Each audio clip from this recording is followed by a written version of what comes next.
Gamers, I keep hearing how Ines Raya might not be the best. She might not be terrorizing the new Void Erosion Purge mission on level 20 like it's nothing, and burning down the brand new boss Defiler in just 30 seconds or less. This character is how a new character should be in the game. All in one, all juiced up. Man, she's a lot of fun. I'm gonna go over some simple builds that you can use for the best mobbing and the best bossing, in my opinion, and I switched some things up. Hopefully you guys enjoy this, so let's get into it. First off, let's talk about the special build. So there's a special tech here. When you're running these mods right here, you see the boss just fall over, right? Bang, boss falls over. You see the Void Erosion Purge, you're running through the mission, everything's dying. Well, it's because you're running these two mods and it's so special. All right, I'm gonna shut up now. I was just throwing this up here because I knew you guys were ready to screenshot those mods and be like, I'm done with the video. So yeah, maybe I'll show the mods very soon. Maybe I could just click on this tab for you. I will. But first, let's go over the other stuff. First off, let's go over what you're gonna be using in your mobbing build. Secret Garden, totally up to you. I don't even have perfect stats on this thing because I just usually hold it in my hand and spam fast as I possibly can, because we're just using this for a stat stick, simply because its unique ability gives us pest control to give us that easy skill power attack booster. So if you want to put some mods on, this is what I use for my Freyna, just so I have it in my hand. Slap these on, it's still really good. You can still shoot enemies with it. It does good damage. You guessed it, we're going to be on that Slayer set. You could run some two-piece cooldown, two-piece annihilation, whatever you like, but me, I like raw skill power. Make sure that you do have gold MP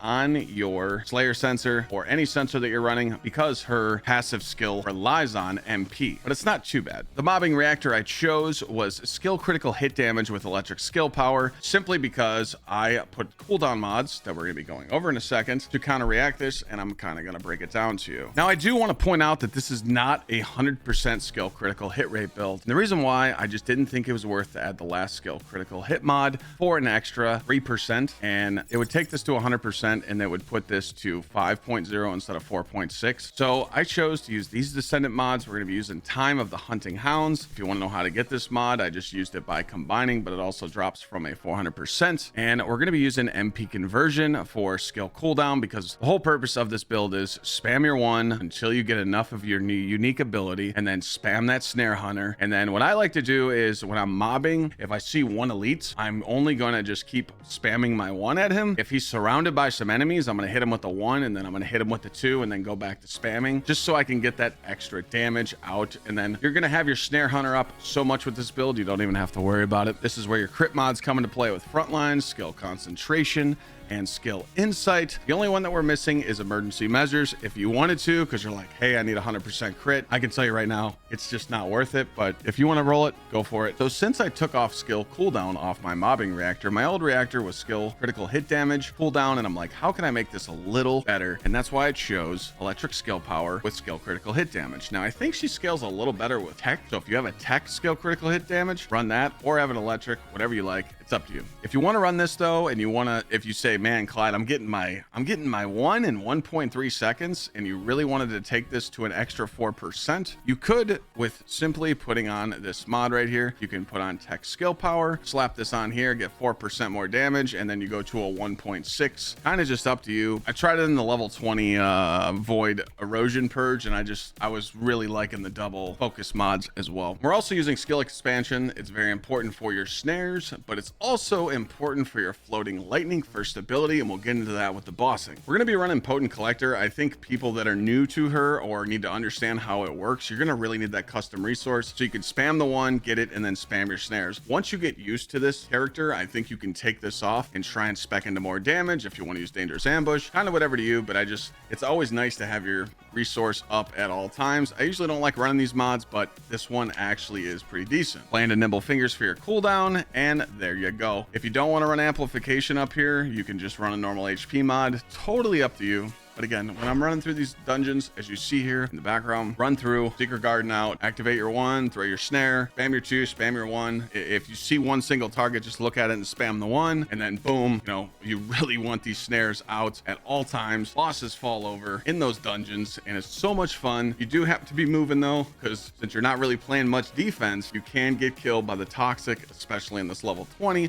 but it's okay. It doesn't have to be perfect. My best run, I fell off the map here, but I did a 4-minute and 20-second clear on the level 20. Sucks that I fell off the map, but hey, sometimes you slip and sometimes you lose that grapple. So enjoy the mobbing build, do what you like, run something different if you don't like the mods that I'm running. But trust me, once you use this build, you'll kind of understand and see the full power of Ines Raya. So for your bossing reactor, I did a lot of testing. I thought skill cooldown in Colossus would be better to just spam and spam and spam, but I realized that you're gonna have a 1.6 cooldown anyway. So I went into my stash and I ended up finding a tech Colossus. I put this on, seen a huge damage difference. I'm talking like 40k difference, more like 30, but every time I spammed it at the boss, I was seeing numbers go up and up and up. I think we hit around 884 per tick. So definitely should go with this. All you want to do is spam your one. It's the easiest boss killer. I mean, I killed brand new boss Defiler. We went and did Molten Fortress. We had a shotgun gluttony, got him. Other boss, Frost, Swamp, they all got sauced. This character is absolutely insane. Still run your Slayer components, run whatever you like. Still on the Secret Garden. And all you're doing here with these two changes is taking that extra boost that I told you about. You're going to take the Tech Specialist to get that 4%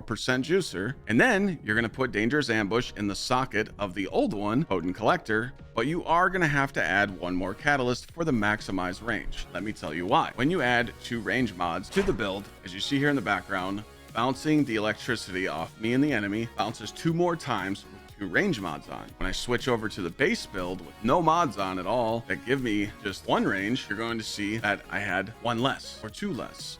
Just wanted to show you some recordings there in the background of what it's like. I didn't believe it was there because it doesn't say in the description. The movement speed and the max bounces, as you see here as I switch between the 2.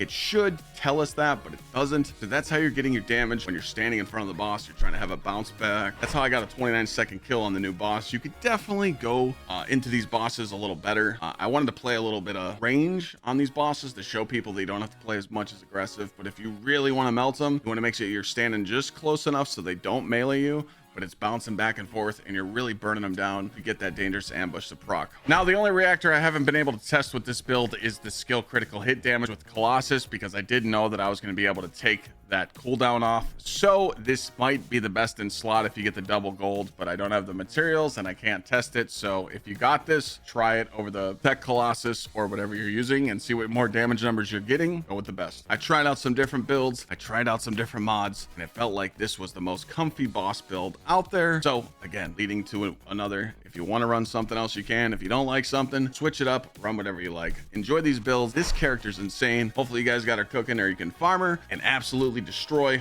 all the hard end game content with just 1 character. I'll see you guys in the next one. All right, ladies and gentlemen, people going around saying this new character ain't that good at bossing. Let's find out.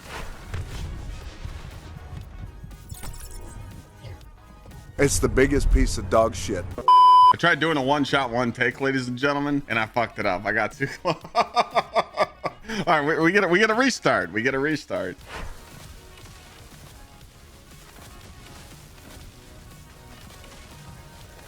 Oh, I mean, I guess you can. I guess you can. Yeah, I would say she's pretty busted.